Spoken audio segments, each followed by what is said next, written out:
ये कछू भी धर, गाय को धर दो, शेर को धर दो, सिंह खाता है मांस, भूसा खा, चारा चरती गाय माता, पिज्जा बर्गर तो बताओ कितनी अच्छी बात है।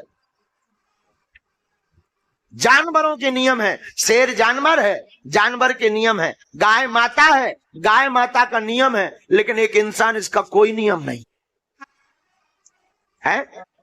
कितनी विचित्र बात है।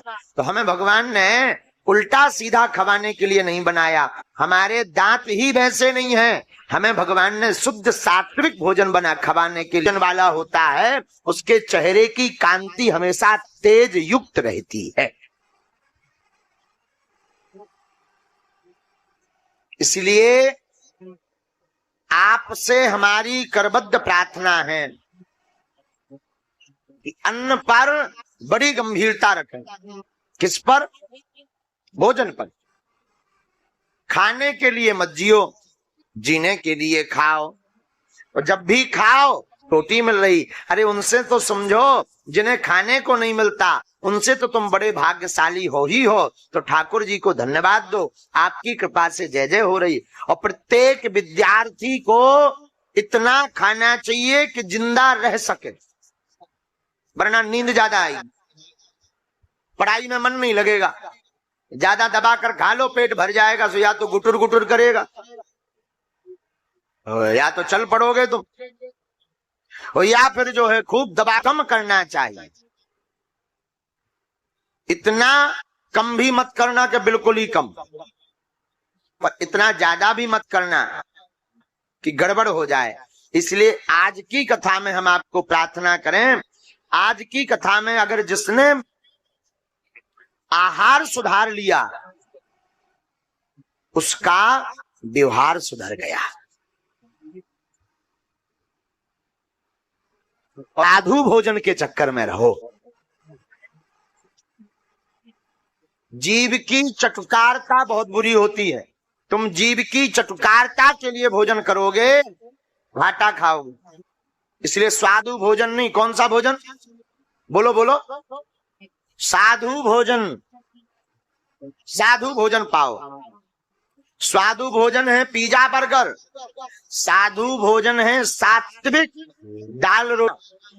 भाई कभी कभी ठीक है, कभी कभी पनीर खाओ, बढ़िया है, कोई दिक्कत नहीं। कभी कभी कोफ्ता भी खाओ, लेकिन लगे रोज पनीर पे पनीर, पेट को भी दिमाग खराब, कि बंटा जैसी आ रहे पत्थर जैसा है। तो साधु भोजन नहीं, अपितु साधु भोजन करना चाहिए। जो साधु भोजन करता है उसकी बुद्धि शुद्ध रहती है, और स्वस्थ रहेगा, तंदुरुस्त रहेगा, जय जय रहेगी। अब तुम जवानी में ही बूढ़े दिखने लगो हमारे जैसे, घाटा हो जाएगा। कई लोगों होते हैं पहले ही चश्मा लग जाए, कमर टेढ़ी हो जाए, कानन से सुनाई गम। ये भगवान की घंटियां हैं। हाँ, बाल आजकल छोटे छोटे बच्चों के बाल सफेद, कारण क्या है? पौष्टिक की कमी। हाँ, शरीर का जो आहार है, अब छोटे छोटे बच्चों को आप खवा रहे, दे फुल्की पे फुल्की, लगे चाट पे चाट। अरे खाना चाहिए, ऐसा नहीं है कि हम नहीं खाते हैं, अपने राम जी भी पाते हैं, पर कभी कभी।